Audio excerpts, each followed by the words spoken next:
The three intentions when I start a new procurement activity, or what you might also know as sourcing or tendering activity, are snapshot, stakeholders, and delivery. Welcome to the My Three Intentions series. Hello everyone, I'm Calvin Fu, Principal Advisor of 167. In this series of videos, I like to share what goes on in my headspace around the top three intentions whenever I step into a new objective. These new objectives could be building or reshaping a new team, project, or business. What I hope to be able to do is encourage intention-based thinking by sharing what unfolds in my head, as well as how that leads to different priorities that I unfold over the next 3 months to 6 months or even up to 18 months. I hope that this will help you in some ways in terms of unfolding what your intentions are whenever you step into a similar situation as I have. In this episode, I'd like to talk about what my three intentions are whenever I start a new procurement activity. And this might be something familiar to many of you because it might entail a new service to be sourced or tendered within your organization. Or it could be retendering a current service that might be expiring or has expired within your organization.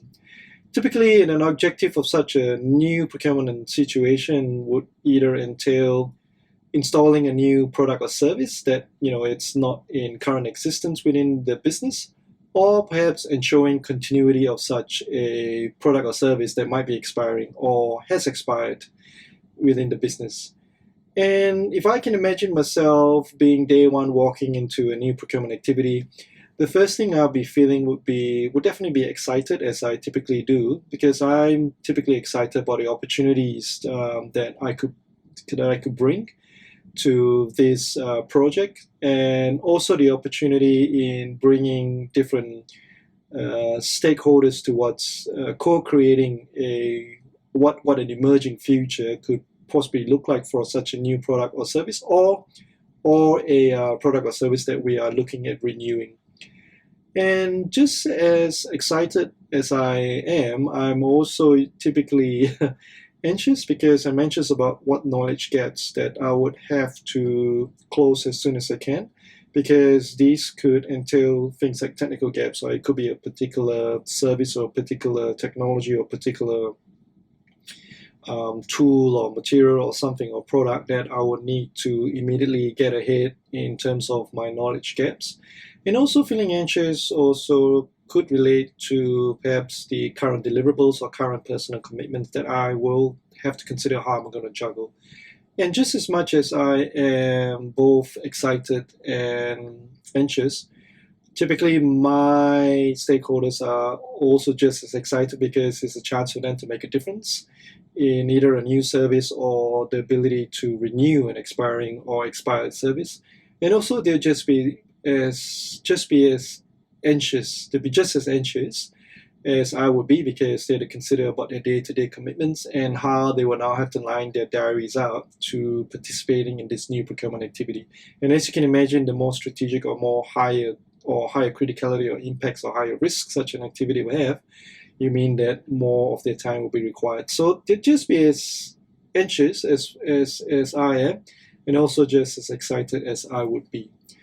And if we then look at, for me, typically what the typical priorities are, that will be in my mind will be procurement approval. As you can imagine, you got to adhere with the process and procedures on kickstarting this procurement process, as well as secondly, there'll be lining of stakeholders to consider, and these stakeholders, right, to line up, because you want to get ahead of them and ensure they start to line up with diaries and expectations.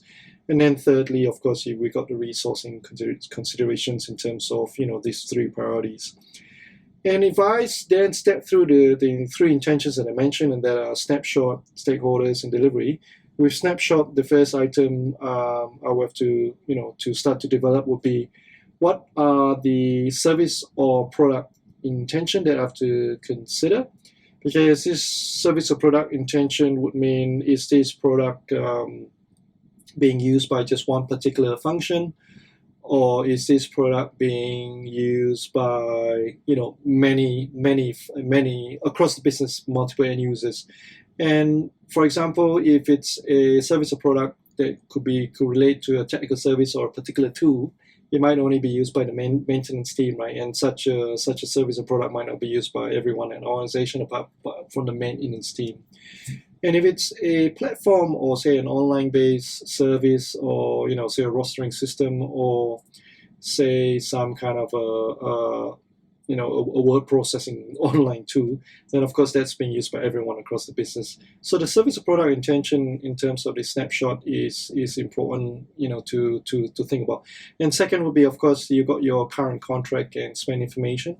So what is the current contract setup, the agreements, what sort of liabilities has been set up, the KPIs and SLAs, be essential in understanding that snapshot, because then that enables us to, especially where this is a current service or product is being used by the business, or it's, or we got a current supplier, then we understand, all right, what is the current state or the current situation of the current contract setup, and perhaps lead us to understanding what the new contract should look like in terms of improvements they would like to make. And also current contract also then leads to the current spend information, right? Because spend information will then allow us to understand what the spend characteristics across 12 months that has happened. You got your peaks and your troughs, and also what sort of projections are we expecting in terms of what have we spent over the last few years, or if there's no current spend, then of course, the ability to then put together some kind of acceptable, comfortable formulas that we can then use to project towards the future and what this contract value is. And the third item under the snapshot would be pains and gains.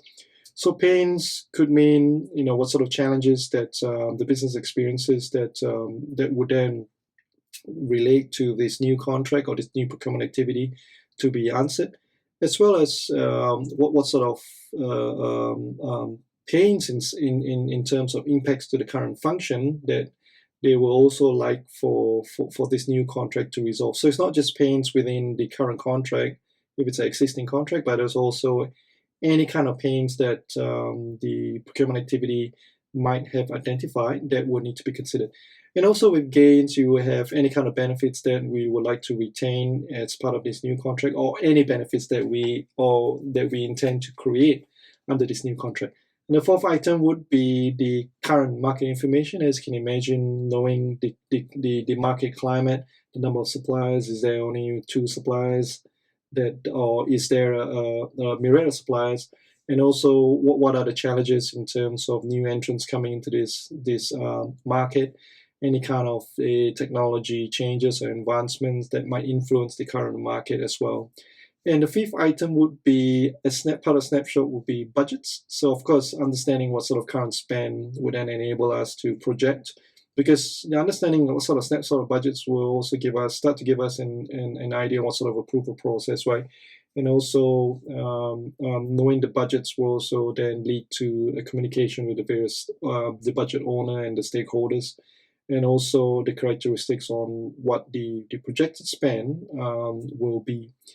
And finally, this number 6 will be the timeline. So what sort of timelines do we need to meet up with? How critical this is? Because timelines would also mean if it's a current contract that's about to expire and there's only 3 months left, and if this is a critical complex-based procurement activity, then of course 3 months might not be sufficient. Hence, we'll then need to figure out, with this information, what sort of interim solutions or measures that we need to put in place. So on the snapshot, there's six areas. Just to recap, we got service or product intention. We've got the current contract and spend information, pains and gains, current market information, budgets, as well as timelines. And the second of the 3 intentions, the first intention being snapshot, the second intention, stakeholders. The first one out of stakeholders will be end users. What type of end users is, we need to understand. Is this end users across the business, or is this a particular business function? The second item under stakeholders will be who is the owner and the budget holder. The owner would, the owner of this contract or this procurement activity would likely be a function. This function would have their own goals and objectives, or they will also have a budget structure, right, that has got budget forecast they will need to meet. Hence, the budget holder will be the number 2 of the stakeholders. And number three under stakeholders would be the subject matter experts, or you know it as SMEs. And these are either the business functions that are end users, right, who are using this product or service. They will need to be part of this procurement activity, because you're gonna need the inputs to either formulate the scope, or need the inputs throughout evaluation all the way to award. And also under this SME would be other recommended external stakeholders that we might either need to engage, because sometimes you could have certain technical advisors, or you could have certain inspection or test related services that might need to be included as part of this procurement activity.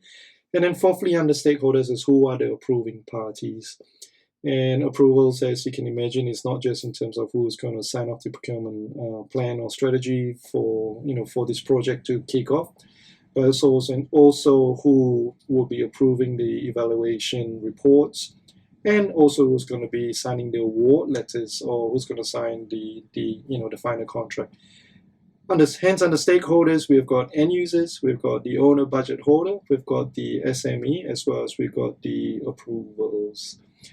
And so with snapshot and stakeholders, we've come down to a third intention. That will be delivery. And under delivery, we've got key deliverables. So again, what is the required deliverables of this procurement activity, right? Right at the start, of course, as you can imagine, you have the procurement approvals, and that's the sourcing strategy or the procurement plan. They will need to be approved by the relevant, either DFAs or approving parties.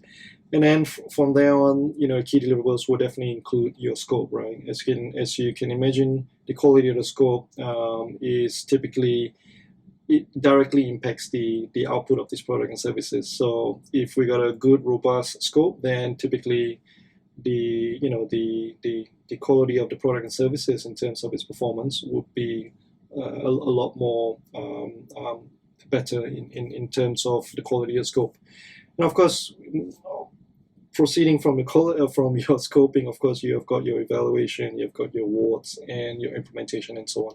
And the second item under delivery would be the approach. So once we understand the key deliverables, we can now define an approach. And of course, with approach, then we can now define timelines and start to align those timelines with the snapshot that we've developed under timelines as well.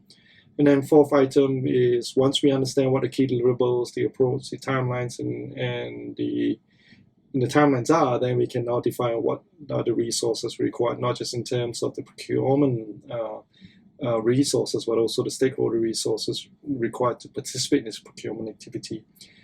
And the fifth item under delivery will be, once we know who the resources are, then we want to think about who the participants of this working group. How are we going to bring them together? When are we going to bring them together? What are discussions? What are the and which then leads to number 6, which is the project pack, right? Because once we got this information, then we create the project pack, which would then facilitate number 7, a kickoff meeting that would then kick off this working group towards delivering all those key deliverables that I briefly mentioned earlier. Hence, under delivery, you've got key deliverables, you got your approach, you got your timelines, your resourcing, your working group, your project pack, as well as your kickoff. So in putting it all together, when I walk into a new procurement activity, the 3 intentions I have in my head that I usually work around would be, the first one is snapshot, and that covers everything from service or product intention all the way to the market, to budgets and timelines. The second is the stakeholders, what sort of end users, your subject matter expert, of course, your approvals and your budget holders that you require. And the third is your delivery, and this in terms of how we're going to deliver the whole thing, from key deliverables all the way to setting up the working group and to kickoff. So for me, my 3 intentions covers snapshot, stakeholders, and delivery. I hope this sharing of my 3 intentions when I start a new procurement has been helpful. What are your 3 intentions when you walk into a new procurement activity? And share with me, if you will, how that differs, and perhaps let me know what you think about my 3 intentions. Thank you.